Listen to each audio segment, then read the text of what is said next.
안녕하세요. 전국에 계신 경할문 여러분, 경제 읽어주는 남자 김광석입니다. 반갑습니다. 오늘 좀 이렇게 앉아서 시작을 하니까 조금 어색한 감도 있는데요. 오늘은 2019년 하반기 경제를 좀 진단한다는 측면에서 전문가를 한 분 모셨습니다. 한번 먼저 인사를 직접 해주고 우리 경할문 여러분들께 인사를 해주고 시작을 해볼까요? 네, 안녕하십니까. 머니투데이 최승근 이코노미스트입니다. 이렇게 경제 읽어준 남자에 초대받게 되어서 영광입니다. 감사합니다. 자, 잠깐 가볍게 좀 설명을 드리면, 최근에 이제 뉴스공장, 그리고 다스베이다, 그리고 매블쇼까지 엄청나게 지금 활약을 하고 계십니다. 사실 이제 작년 한 여름이었던 것 같아요. 한 7, 8월. 이쯤에 그때도 한번 우리 설비 투자를 가지고 대담을 한번 했었는데 오늘 또 한번 모셨고요.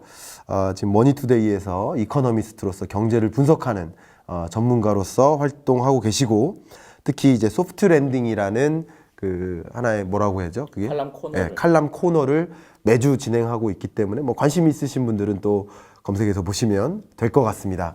자, 그러면 오늘은 제가 강연을 하기보다는 조금 더 진행자 입장에서 전문가에게 질문하고 한번 대답을 들어보는 그런 수준으로 진행을 해보도록 할게요.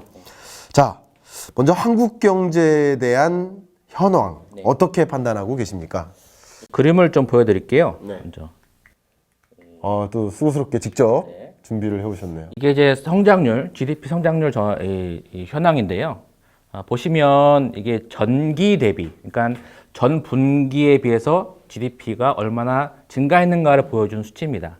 그래서 쭉 보시면 이제 우리나라 성장률이 이제 0.4, 0.8, 0.6 이렇게 쭉 오다가 2017년도에 1.4로 확 튑니다. 그리고 다시 마이너스 0.2로 2017년 4분기에 빠지죠. 이게 이제 보통 기저효과라고 말씀을 드리는데요. 전 분기에 이렇게 성장률이 높으면 그 다음 분기는 그 분기에 비해서 성장률이 떨어지는, 그러니까 전기 대비 성장률의 특징이 이러한 특성을 갖고 있기 때문에 좀 여러분들 주의 깊게 보셔야 될 부분이 있고, 지난 4분기에 우리가 1.0%의 성장을 했는데요. 그 부분이 기저효과로 좀 작용한 부분이 있었기 때문에 올해 1분기에 우리가 이제 마이너스 0.3을 찍었는데요. 이 부분이 뭐 마이너스 성장을 뭐 역대 최저치다 막 이렇게 많은 언론들에서 얘기를 합니다만, 이렇게 흐름을 보시면 뭐 이거 첫 번째 일어난 일도 아니고 이게 기저효과의 측면이 좀 있기 때문에 그러한 부분을 유념해서 보시면 좋겠다라는 생각이 듭니다. 하지만 지금 어떻게든 이 전기비 성장률만 봐서는 성장이 약간 예상보다는 좀 약간 부진하다. 왜 그렇게 판단하느냐? 그 다음 분기를 보시면 이제 이것이 전년 동기 대비 성장률입니다. 그러니까 지금 1분기와 지난해 1분기와 혹은 지금 2분기라면 작년 2분기와 GDP 성장률을 비교한 수치인데요.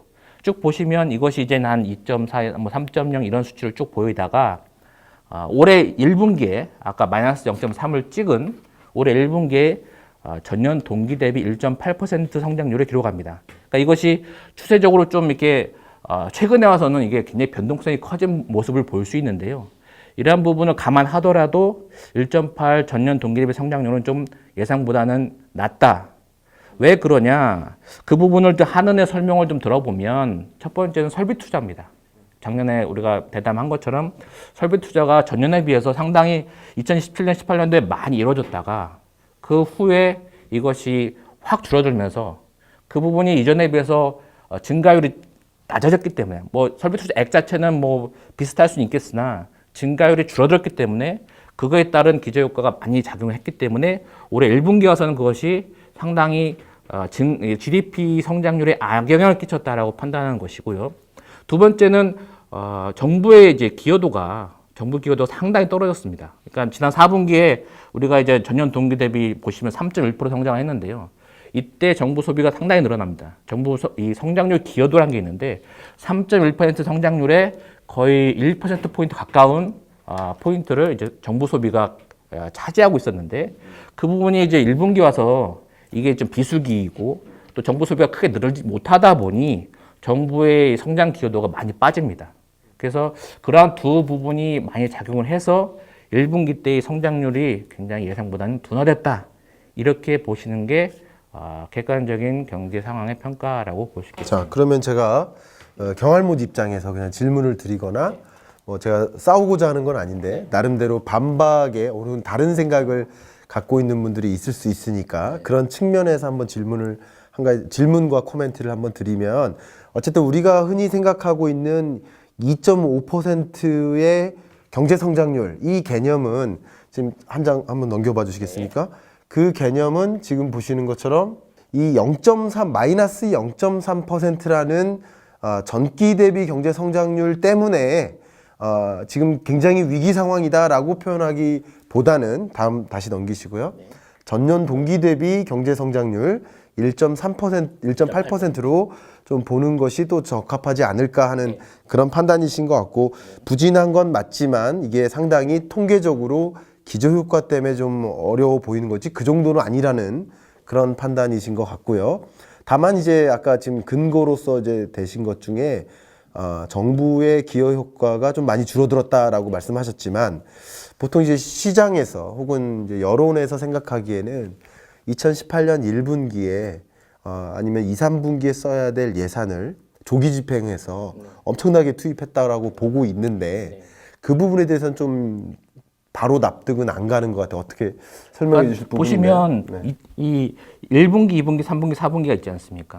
그에 따라 정부 재정에 집행되는 이 속도가 좀 다릅니다. 이게 땡겨서 할 수도 있고 혹은 밀려서 할 수도 있는데 지난 4분기 보면 거의 상당히 많이 재정 집행이 3분기 때 못한 부분이 4분기 때 많이 집행된 부분이 있거든요. 근데 그 부분 하다 보니 1분기 와서는 그게 마저 이 집행 속도가 좀 느려진 거죠. 4분기에 많이 하다 보니 그런 측면을 좀 고려하셔야 될 것 같고 하는 설명을 들어봐도 어차피 이 재정이라는 것이 다 짜여져 있는 것이고 집행을 해야 되는 것이기 때문에 1분기에 못하면 2분기 할 수밖에 없는 거거든요. 그 돈이 날아가는 것이 아니기 때문에 좋습니다. 결국 2분기에는 재정 집행이 좀 이루어지게 되면 그 효과가 좀 나타나지 않을까라고 생각을 하고 있습니다. 네, 어쨌든 말씀 잘 들었고요.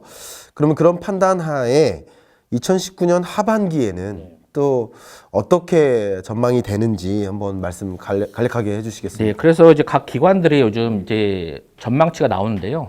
예, 보시면 OECD, 뭐 기회재부, 국제통화기금, 한국은행, 현대경제연구원, 한국경제연구원, 뭐 LG경제연구원 다 나오는데 전반적으로 최근에 와서 이제 하향 조정을 시작했습니다. 왜 제 건 뺐죠? 죄송합니다. 경제 읽어주는 남자를 왜 뺐죠? 경기남을 넣었어야 되는데. 다 저 따라서 맞추잖아요. 그렇죠. 2.5로 수렴을 합니다. 저는 작년부터 2.5라고 예. 성견지명이 탁월하시네. 말씀해 주시죠. 그래서 이제 최근에 와서는 이제 수정 전망을 해서 2.4 내지 뭐 2.5 정도로 보는 것이 보통의 전망치고요. 기재부도 최근에 대통령 담화에서 나왔듯이 2.5에서 2.6 정도로 다음 달에 전망이 나옵니다. 그래서 그 정도 낮추지 않을까라고 생각하고 있는데요. 그 부분은 이제 1분기 성장률을 좀 반영을 해서 1분기 예상보다 안 좋았기 때문에 그 반영해서 이제 수정 전망을 하게 되는 것이고요. 1분기와 2분기의 일부 달의 실적치가 어느 정도 반영되면서 이제 수정 전망이 된다 이렇게 보시면 될 것 같고 자 그러면 그 밖에 뭐 OECD라든가 뭐 한국은행, KDI 이런 주요 경제 연구 기관의 전망치도 좀 준비해 오신 것 같은데 그런 것들도 좀 우리 경할몬 여러분들께 쉽게 좀 전달해 주시면 좋을 것 같습니다. 보시면 우리나라 성장률을 왜 그럼 낮추느냐? 그러면 그것이 과연 우리나라만의 문제냐? 또 그것은 아닙니다. 보시면 이제 IMF도 이 그림 보시다시피 세계 경제 성장률을 3.7에서 3.3으로 굉장히 0.4%포인트를 낮췄습니다. 그 선진국도 마찬가지고 신흥국도 마찬가지고. 그런데 우리나라는 그냥 2.6을 유지했거든요. IMF 같은 경우는 관심 없는 거 아닐까요? 그리고 미국 같은 경우도 좀 낮췄고 유로존은 엄청 낮췄고. 그러니까 이것이 뭐 비단 우리나라 경제의 문제만은 아니라 그러니까 좋다는 얘기는 아닙니다, 여러분. 근데 2.6% 성장률이 좀 낮아 보이지만 그렇게 갈 수밖에 없는 이유는 세계 경제 성장률이 올라가지 못하고 오히려 떨어지는 추세이기 때문에 우리나라는 수출 주도의 경제 모델을 갖고 있는 그런 국가 아닙니까? 그러니까 그런 상황에서 2.5나 뭐 2.6 정도의 성장률은 그렇게 우리가 비관하는 그런 할 만한 그런 수치는 아니다라고 판단하는 것이고요. 그러니까 이제 대외 여건 우리가 통제하지 못하는 그런 부분에 여건이 더 악화되고 있는데 그나마 우리나라의 경제 성장률 전망치에 대한 이 전망치 값이 하향 조정되지 않고 유지된다는 측면에서는 뭐 그렇게 세계 경제가 악화되고 있는데 그만큼 한국 경제가 악화되는 건 아니다. 그러니까 여기저기서 우리 뭐 위기다느니 뭐 그런 얘기들 하는데 그런 거는 좀 아닌 것 같다라는 판단도 있는 것 같아요. OECD 보시면 OECD는 조금 이게 약간 낮췄죠. 최근에 와서 보시면 맨 아래쪽에 보시면 이 작년 같은 경우 2.8까지 봤었는데요. 최근에 5월에 내놓은 전망치는 2.4로 봤습니다. 근데 보시면 세계 경제 성장률은 우리나라는 0.4%포인트 떨어뜨렸죠. 세계 경제 성장률은 3.7에서 지난 2018년 9월에서 3.2로 0.5%포인트 낮췄습니다. 그러니까 다른 나라도 굉장히 좀 떨어뜨리는 그런 추세로 우리가 이 성장 전망 이 시기에 따라서 확인이 가능하고요. 뭐 독일 같은 경우는 거의 뭐 1.1%포인트까지 떨어뜨립니다. 1.8에서 0.7까지 떨어졌으니까요. 굉장한 하락세죠. 근데 그에 반해 우리나라는 2.8에서 2.4면은 굉장히 우리나라의 펀더멘탈에 대해서 세계 경제의 전망 기관들은 좀 신뢰를 보이고 있다. 만약 수치 자체는 뭐 이렇게 좋진 우리가 해왔던 성장률에 비해서는 좋은 것은 아닙니다만 세계 경기 여건이 그만큼 좋지 않다라는 점을 우리가 염두에 둬야 되는 것이고요. 그러한 부분들은 바로 이 하향 조정의 근거에 보시면 글로벌 교역 둔화에 따른 수출 감소, 제조업 구조 조정, 이것 따른 투자 고용 위축 등이 성장세 둔화에 반영됐다. 이렇게 보시면 될 것 같습니다. 결국은 이제 우리나라의 하향 조정도 상당 부분은 우리가 통제할 수 없는 외재적 변수에 따른 것들도 있고 또 우리나라의 기본적인 구조적인 변화, 지금 최근에 어떤 경기적이나 정책적인 영향보다도 구조적으로 그런 영향들이 더 많이 좌우하고 있는 것 같다라는 판단이신 것 같아요. 이제 경기 수단적 요인과 구조적 요인이 겹쳐서 지금 나타나는 저성장의 형태가 좀 보이고 있지 않나라는 것이 제 판단입니다. 네, 좋습니다. 다음 또 보여줄 그래서 장표는 보시면 이제 뭘까요? 하반기 전망에 대한 말씀을 좀 드리고자 하는데요. 하반기 전망을 보시면 하는가 같은 경우는 상저하고의 그런 흐름을 보일 것이다라고 판단을 하고 있고 상반기에 한 2.3%, 하반기 2.7%로 연간 2.5%의 성장을 할 것이다라고 내놓고 있는데요. 상반기 한 2.3% 하려면 우리가 지금 1분기 1.8% 하지 않았습니까? 그러니까 거의 2분기 때는 거의 한 2.6, 2.7까지는 가야 됩니다. 그래야 겨우 2.3 정도를 찍을 수가 있고 하반기엔 그보다 더 높은 성장률을 기록해야 된다고 보는데 시장에서는 이거보다 조금 이건 너무 긍정적이지 않느냐라고 판단도 있습니다. 그렇게 나온 것이 KDI인데요. KDI 거를 잠깐 보여드리면 KDI는 한 2.4 정도로 보고 있습니다. OECD랑 동일하게. 그래서 보시면 상반기 한 2.1 정도 이렇게 보고 있고 하반기에는 그보다 좀 높은 2.6% 정도를 나타낼 것이다. 그래서 이거를 평균을 하면 연간으로 한 2.4% 정도 성장할 거로 보고 있고요. 보시면 이제 설비 투자나 뭐 건설 투자 이런 부분에서 다 이제 마이너스를 보일 것으로 올해는 전망이 되고 있고 그나마 수출은 조금 하반기엔 개선이 될 것이다라는 것이 공통적인 판단입니다.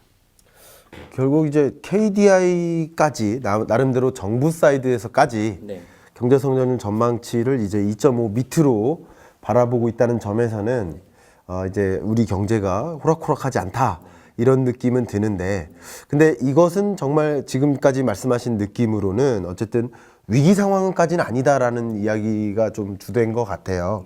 그래서 한국 경제 정말 위기인가요? 뭐 그 질문에 대해서 좀 답변해 주시면 굉장히 도움될 것 같습니다. 그래서 뭐 제 개인적인 의견을 말씀드리는 건 좋겠지만 최근에 왔던 IMF 연례 협의단에서 말씀하신 밝힌 바를 좀 인용하자면 한국 경제는 여전히 견조한 펀더멘털을 갖고 있다. 뭐 숙련된 노동력과 탄탄한 제조업 기반 그리고 안정적인 금융 시스템 이런 것들을 갖고 있기 때문에 또 풍부한 외환 보유고와 재정 여력 이런 것들을 좀 고려할 때 그렇게 위기를 말할 수 있을 정도는 아니다.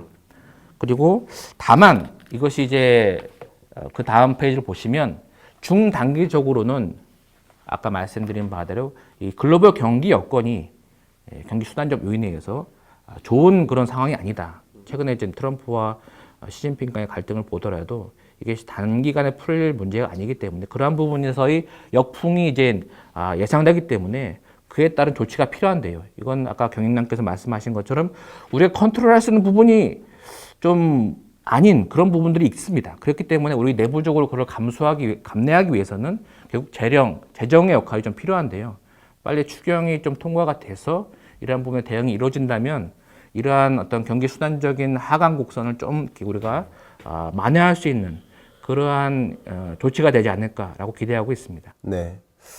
좋은 말씀 굉장히 감사하고요. 제가 뭐 여러 가지 뭐 이런 종류의 대화를 이제 우리 카톡 단톡방에서 뭐 내일 경제성장률 전망치 발표한다 그러면 뭐 여러 명이 우리 단톡방에서 뭐 어떻게 보고 있느냐 막 논의하고 그러다가 카메라 앞에서 이렇게 대화를 나누니까 조금 어색하기도 한데요. 네. 우리는 보통 이제 어떤 숫자가 발표되면 이걸 어떻게 보느냐라는 서로 의견들도 좀 공유하고 하면서 스스로 서로에게도 또 공부도 하고 뭐 그러는 입장인 것 같아요. 근데 지금 한 가지 그냥 따갑게 아쉬운 말씀을 드리면 IMF 연례 협의단보다 더 경제를 더 깊게 한국 경제를 들여다보고 계신데 굳이 IMF 연례 협의단의 멘트를 반영하면서까지 얘기하실 필요가 있을까? 그럴 필요까지는 없었다라는 생각을 제가 우리 스스로 이제 거만하게, 왜냐면 저도 그런 생각 많이 하거든요. IMF 연례 협의단이 한국에 있는 주요 경제 연구 기관이나 이코노미스트들보다 더 잘 들여다보지는 못한다라고 생각을 저도 하고 있기 때문에 그런 말씀 잠깐 드리고요. 지금 이제 한국 경제에 대한 판단하셨는데 위기라는 이야기를 좀 많이 하는 것 같아요. 근데 위기라는 단어를 쓰려면 경제 성장률이라는 수치로만 얘기한다면 2%마저도 못 찍는 1%대 아니면 1% 밑에 이 정도가 돼야 정말 위기라고 할 수 있지 않을까. 그래도 2에서 2.5% 내면 굉장히 부진, 침체 뭐 이런 건 얘기할 수 있지만 정말 위기 상황이라고까지 얘기할 수는 없지 않나라는 그런 객관적인 그 뷰를 가졌으면 좋겠고요. 우리 한국 경제가 피해갈 수 없는 외재적 변수들이 많습니다. 통제가 불가능한. 그러니까 미중 무역 분쟁이 생각보다 더 장기전이 된다든가, 뭐 노딜 브렉시트로 인해서 그 역풍이 더 심해진다든가 이런 것들은 우리가 통제할 수 없는 영역이지만 그 안에서 나름대로 우리의 정책적 대응이 필요하다고 생각합니다. 지금 말씀하신 것처럼 재정 정책도 필요하지만 뭐 조급히 우리 수출이 너무 미국과 중국에 의존적으로 있다든가 수출 대상국을 좀 다른 대상국으로 다변화한다든가 공급사슬 관리 정책도 적극적으로 여러 소스를 여러 나라로부터 소스를 받는다든가 한 개 국가에만 의존하다가 그 나라가 이제 위기 상황에 직면하면 우리는 이제 피해 나갈 방법이 없으니까 그런 저의 생각도 좀 전해드리면서 오늘 최성곤 이코노미스트 여러 가지 말씀 대단히 감사하다는 말씀 드리면서 이번 주 경제 읽어주는 남자 마무리하겠습니다. 감사합니다. 감사합니다. 네.